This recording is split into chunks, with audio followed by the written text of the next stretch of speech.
Hi friends, welcome to Whale Talks. போன வீடியோவில் சலார் படத்தோட ரிவ்யூ அண்ட் மை எக்ஸ்பீரியன்ஸ்ன்ற மாதிரி சில விஷயங்கள் நான் பேசியிருந்தேன். ஏன்னா 25 நிமிஷம் கிட்ட அந்த வீடியோவில் நான் பேசியிருந்தா கூட அதை பார்க்கும்போது இன்னும் நிறைய விஷயங்கள் நம்ம மைண்டுக்குள்ளே இருந்துச்சு. அதெல்லாம் நம்ம சொல்லாமல் விட்டுட்டோமே அப்படின்னு தோணுச்சு. அதுக்காக இந்த வீடியோவில் சொல்லாமல் விட்ட விஷயங்களெல்லாம் சொல்லி மறுபடியும் நான் மொக்க போடுவேன் நீங்கள் நினைக்க வேண்டாம். ஒரு பர்டிகுலர் விஷயம் மட்டும் நான் சொல்லணும்னு விருப்பப்படுறேன். அது என்னென்னா, இப்போ சிங்கிள் டேக்கில் நம்ம வந்து பேசுகிறோன்னும் போது நிறைய விஷயங்கள் நம்ம மிஸ் ஆகிறதுக்கான சான்சஸ் உண்டு. என்ன தான் மைண்டில் இருந்தாலும் அப்படியே ஃப்ளோவில் போகும்போது அதெல்லாம் விட்டுருவோம். அதுக்கப்புறம் நம்ம வந்து திரும்ப பேசுறதுக்கான வாய்ப்பெல்லாம் ஏற்படாது. அது மூவி ஸ்டோரி நரேஷன் பண்ணும்போது கூட ஏற்படும். ஒரு 1 hour பேசியிருப்பேன். அதில் வந்து சில இம்பார்ட்டன்ட் டைலாக்ஸ் கூட நான் வந்து ஸ்கிப் பண்ணி போயிருப்பேன். ஆனால் அது எனக்குலாம் தெரிஞ்சிருக்கும். அது வந்து என்ன அறியாமலே நான் வந்து விட்டுருப்பேன். அப்போல்லாம் கில்ட்டாக தான் இருக்கும், கஷ்டமாக இருக்கும், என்னடா இது சொல்லாமல் விட்டுமே அப்படின்ட்டு. அப்படி நிறைய சமயங்களில் 30 நிமிஷம்லாம் தொடர்ந்து பேசியிருப்பேன். ஒரு ஃப்ளோவாக போகல, இந்த இடம்லாம் வந்து நம்ம ஒழுங்காக டெலிவர் பண்ணல, அதை வந்து டெலிட் பண்ணுவோம் அப்படின்னு சொல்லி அந்த 30 மினிட்ஸ் பேசியும் அதை டெலிட் பண்ணுவேன். 45 மினிட்ஸ் பேசியும் டெலிட் பண்ணியிருப்பேன். 1 hour பேசியும் டெலிட் பண்ணிட்டு மறுபடியும் எடுப்பேன்.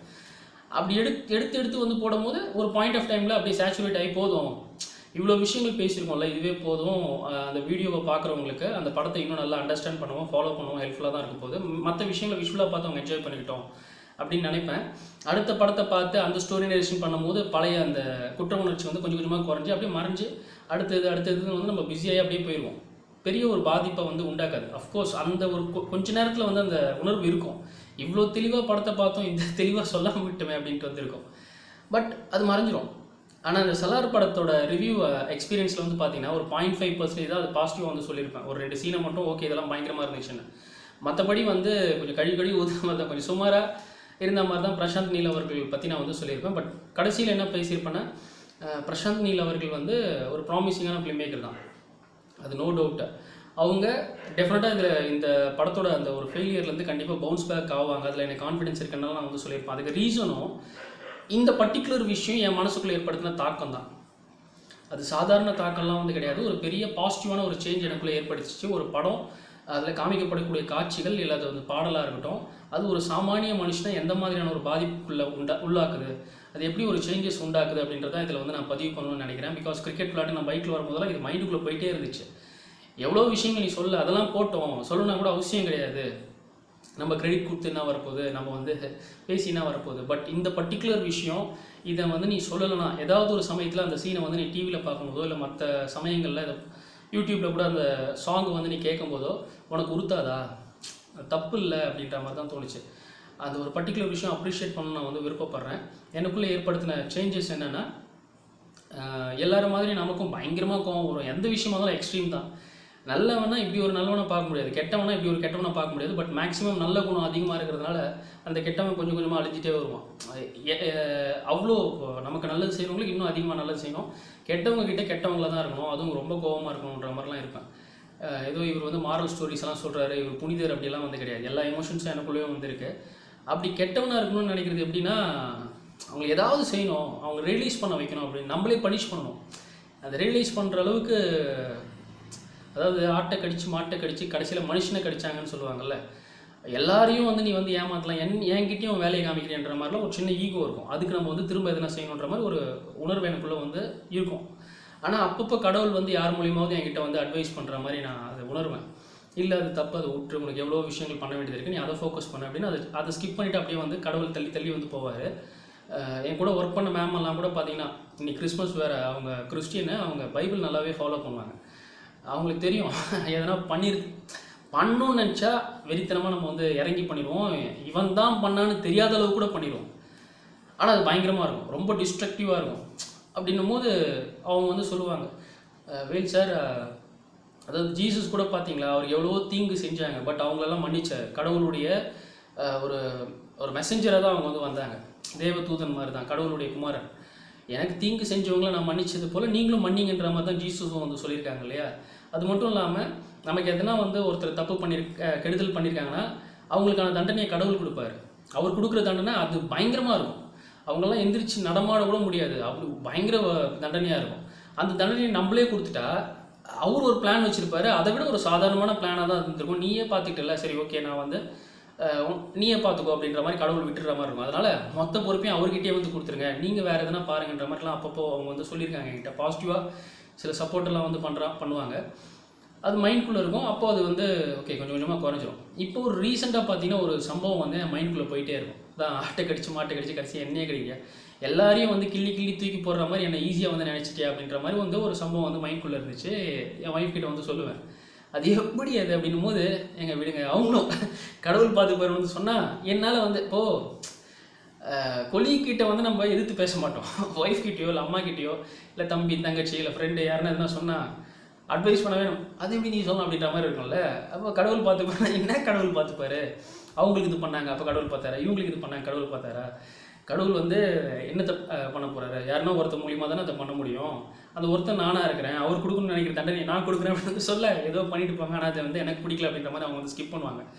அப்போ கூட நம்ம வந்து கேட்கல, இந்த பர்டிகுலர் டைமில் இப்படி பண்ணணும் அப்படின்ற மாதிரி ஸ்கெட்சு ஒரு பிளானு அப்படின்ற மாதிரி நிறையா போயிட்டுருக்கு. அது ஈவில் தாட் தான் நான் வந்து நினைக்கிறேன். பட் பாசிட்டிவாக செய்கிறதுக்கு நம்ம நிறைய விஷயங்கள் இருக்குது. அப்பப்போ மைண்டுக்குள்ளே போயிட்டே இருக்கும், இல்லை இது எப்படி அப்படின்ற மாதிரி. ஸோ அப்படி இருக்கும்போது சலார் படம் நான் வந்து பார்த்தா இந்த படத்தில் இருக்கிற சாங்ஸ் இருக்கு இல்லையா, ஃபஸ்ட்டு சாங் வந்து ஃப்ரெண்ட்ஷிப்போட சாங், அதில் இருக்கிற வரிகள் எல்லாம் அவ்வளோ பிரமாதமாக இருக்கும். பட் அதை விஷுவலாக ஒழுங்காக ப்ரெசென்ட் பண்ணலன்ற மாதிரி என்னுடைய ஃபீலு. செகண்ட் சாங்கும் பார்த்தீங்கன்னா பிரமாதமான சாங்கு, ஃபர்கிவ்னஸ் சாங்கு. இந்த படத்தில் இருக்கிற அந்த பாடல்கள் எல்லாமே அந்த தமிழ் வரிகள் அற்புதமாக இருக்கும்.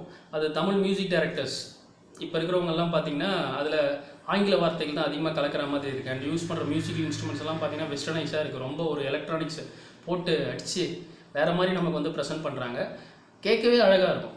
சலார் படத்தில் இருக்கிற அந்த சாங், அந்த ஃபர்கிவ்னஸ் சாங் கூட, அந்த ஃபர்கிவ்னஸ் சாங்கோட தீமே வந்து பார்த்திங்கன்னா victories to not come from war, they come from forgiveness.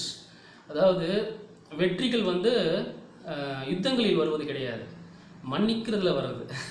எவ்வளோ பெரிய இது, அது பார்க்கும்போது ரொம்ப பியூரிஃபை ஆகிட்டேங்க நான். அதில் சாங் கூட பார்த்திங்கன்னா குழந்தைங்கள்லாம் பாடுவாங்க அந்த மன்னிக்கிற குணத்தை பற்றி.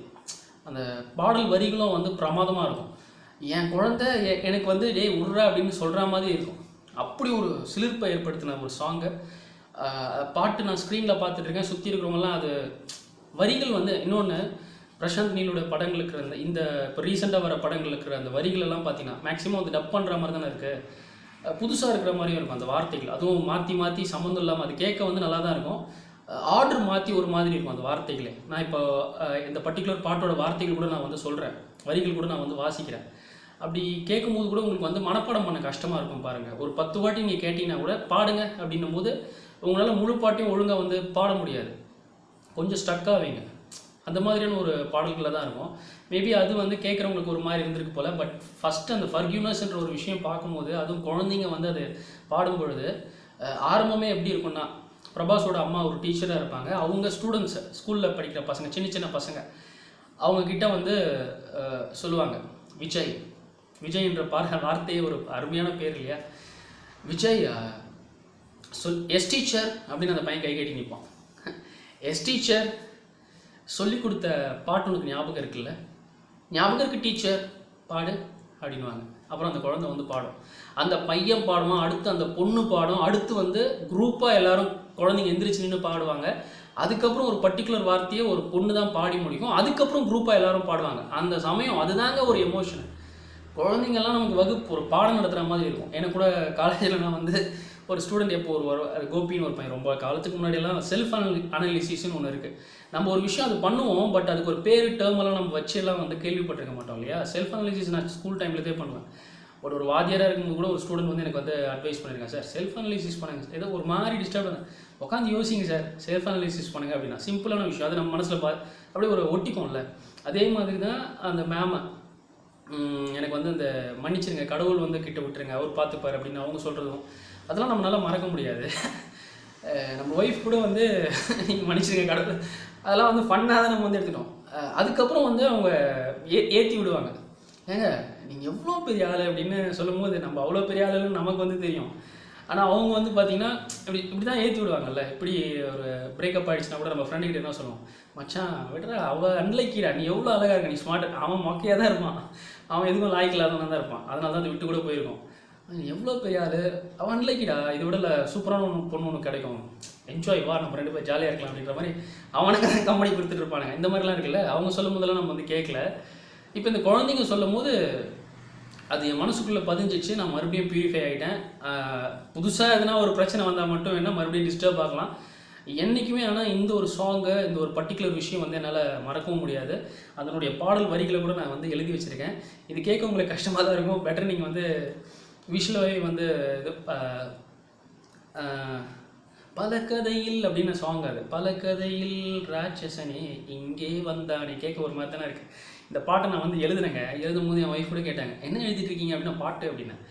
என்ன பாட்டு நீங்களே எழுதுறீங்களா அப்படின்னு கேட்டால், இல்லை சலார் படத்தில் இருக்கிற பாட்டு, அது எதுக்கு நீங்கள் எழுதுறீங்க, நான் பாட போகிறேன், எது நீங்கள் பாட போகிறீங்களா, நீங்கள் பாடுறதை என்றைக்காவது வந்து ரெக்கார்ட் பண்ணி கேட்டிருக்கீங்களா அப்படின்னும் போது என் மைண்ட் வாய்ஸ் ஃப்ளாஷ்பேக் போச்சு. பிகாஸ் காலேஜில் கிறிஸ்மஸ்க்கு கொயர்ஸ் அந்த சாங், அந்த கேரல்ஸ் இருக்கு இல்லையா, கிறிஸ்டியானிட்டி டிவோஷனல் சாங்ஸ் எல்லாம் டிபார்ட்மெண்ட் வைஸ் எல்லா ஸ்டாஃப்ஸும் வந்து பாட்டெல்லாம் பாடிட்டு இருந்தோம். அது 4-5 வருஷம் முன்னாடி நடந்த சம்பவம் அது.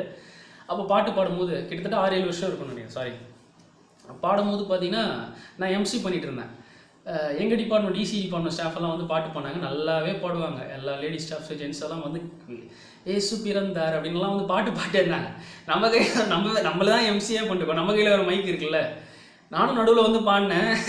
பாடினதுக்கப்புறம் நல்லா பாடினவங்களே அவங்க ஃபஸ்ட் ப்ரைஸ் கிடைக்குன்னு எல்லாரும் நினச்சிருந்தாங்க. நடுவில் அந்த ஏசு பிறந்தார் அப்படின்ட்டு அந்த கோரஸ் அப்போ மட்டும் நான் ஏசு பிறந்தார் அப்படின்னு ஒரு சைடில் பாடும்போது அவங்க 3rd ப்ரைஸ் கிடைச்சிச்சு. அப்போவும் செல்ஃப் அனலிசிஸ் தனியாக உட்காந்து யோசிக்கும் போது ஒருவேளை நம்ம பாடாமல் இருந்தால் நமக்கு நம்ம டிபார்ட்மெண்ட்டுக்கு ஃபஸ்ட் ப்ரைஸ் கிடச்சிருமோ அப்படிலாம் தோணுச்சு. அப்படி தான் நம்ம மைண்ட் வாய்ஸ் போயிடுச்சு. இருந்தாலும் நான் பாடுவேன், நான் பாடியே தீரும். இல்லை என் மனசில் இருக்கிறத வந்து சொன்னால் தான் எனக்கு வந்து கொஞ்சம் திருப்தி அடையும். என்ன மாதிரியான ஒரு படைப்பை வந்து கொடுத்துருக்காங்க அப்படின்னு வந்து சொல்ல, அவங்க உடனே அந்த சின்ன கவுண்டர் படத்தில் வர அந்த ஜோக் இருக்குது பார்த்தீங்களா, இவங்க என்ற அப்படின்ட்டுலாம் இவங்க பேசுவாங்களே, நம்ம மனோகரம்மா ஆச்சு, அவங்க வந்து பேசும்போது கவுண்டர்மணி இருப்பார், செந்தில் இருப்பார், அவங்க வந்து சிரிப்பாங்க அப்படின்னு சொல்லி, ஆத்தா நீ ஒம்பட்ட காட்டுக்குள்ளே உட்காந்து நீ தனியாக சிரிச்சுக்க ஆத்தா ஒம்பட்ட காட்டுக்குள்ள அப்படின்னு இது மாதிரிலாம் ஃபன்னாக வந்து இருந்துச்சு அவங்க சொன்னாங்க. இருந்தாலும் நான் பாடுவேன். அந்த வரிகள் வந்து நீங்கள் கேளுங்க, உங்கள் பசங்களுக்கும் இந்த பாட்டை வந்து நீங்கள் இது பண்ணுங்கள். ஏன்னா விக்ட்ரிஸ் வந்து doesn't come from to not come from war, only come from forgiveness.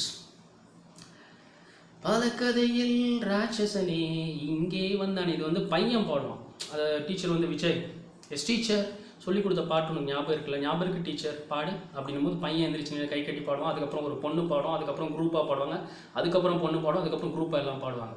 வரியில் இருக்கிற அர்த்தம் என்னென்னா, பல கதையில் இருக்கிற ராட்சசன் வந்து இங்கே வருவானா, அவனை பழிவாங்க ஒரு ரட்சகன் வருவான், நம்மளை காப்பாற்ற வருவான். ஆனால் இப்போ ரட்சகன் வந்து அவனும் வந்து கோபக்காரனாக மாறிட்டான் வன்மத்தினால. அந்த ராட்சசனே அழிக்கணும் அப்படின்ற வன்மத்தில் கோபத்தில் வந்த ரட்சகனும் காப்பாற்ற வந்தவனும் இப்போ வந்து என்ன ஆயிட்டான், ராட்சசன் ஆயிட்டான்.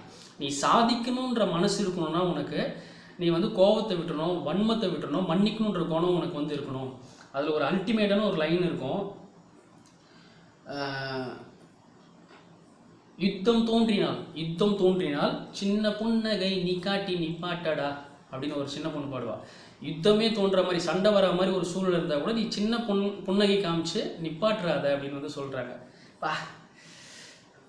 கேட்கும் போது எப்படி இருக்குல்ல, நான் சொல்ல அது நல்லா இல்லை. இருந்தாலும் நீங்கள் வந்து விஷுவலாக பார்க்கும்போது அது உணர்வீங்க. அந்த தேட்டரில் நான் மட்டும் தாங்க அழுதுகிட்டே அந்த பாட்டை பார்த்து விசிலெல்லாம் அடித்தேன். யாருமே அதை பெருசாக ஃபாலோ பண்ணல. நம்ம கிராம பகுதியில் தான் வந்திருக்கோம். கேஜிஎஃப்க்கு இருந்த அந்த ஒரு கிரேஸ் வந்து கிடையாது. அதெல்லாம் வந்து ஒரு தமிழ் படம் மாதிரி தான் இருக்குது. இது ஒரு டப் படம் மாதிரி தானே இருக்குது. ஜனங்க அது பாட்டு பார்த்து டிசப்பாயின்மெண்ட்டில் இருந்த மாதிரி இருந்துச்சு. இந்த ஒரு பர்டிகுலர் விஷயமே எனக்கு பெரிய கான்ஃபிடன்ஸ் வந்து கொடுத்துச்சு. அதுக்காகவே திரும்ப கூட பார்க்கலாம் மாதிரி ஒரு ஃபீல். பல கதையில் ராட்சசனே இங்கே வருவானே, பழிவாங்க ரட்சகனும் வருவான் உடனே, சத்ருவை தான் வதம் செய்ய வந்தான் ரட்சகனே, அவனுள்ளே வந்தானே ராட்சசன் அவனே, ஆவேசமாய் அந்த ரட்சகனும் பல காலம் போராடி குரோதத்தின் வன்ம விஷமேறி ஆனான் ஒரு ராட்சசனே, சாதிக்கும் குணம் கொண்டாலே நீ சாந்தமாயிருந்தாகணுமே, நீ வெற்றியை பெற மன்னிக்கும் குணமானாய் வாழ்ந்தாகணுமே, குரோதம் நம்மை கோரமாக்குண்டா, யுத்தம் தோன்றினால் சின்ன புன்னகை நீ காட்டி நிப்பாட்டடா, நீ நியாயவனாய் நடமாடினாய் வாழ்ந்திடுவாயே ஒரு ராஜனாய், நீ தீயவனாய் உருவாகினா போய் விடுவாயே ஒரு நீசனாய். Prashanth Neel will definitely come back. இந்த வீடியோ பற்றின ஒரு கருத்து, உங்கள் கருத்தை நீங்கள் வந்து கீழே பதிவு செய்யுங்க. ஃபர்கிவ்னஸ், மறப்போம் மன்னிப்போம். நமக்கு 1008 வேலை இருக்குது. நம்ம ஒய்ஃப் சொன்ன மாதிரி நம்ம பெரிய அளவே வந்து வளரணும். நம்ம வந்து இந்த மாதிரி சின்ன சின்ன விஷயங்களெல்லாம் மாட்டிக்கவே கூடாது. மீண்டும் சந்திப்போம் ஃப்ரெண்ட்ஸ். பாய்.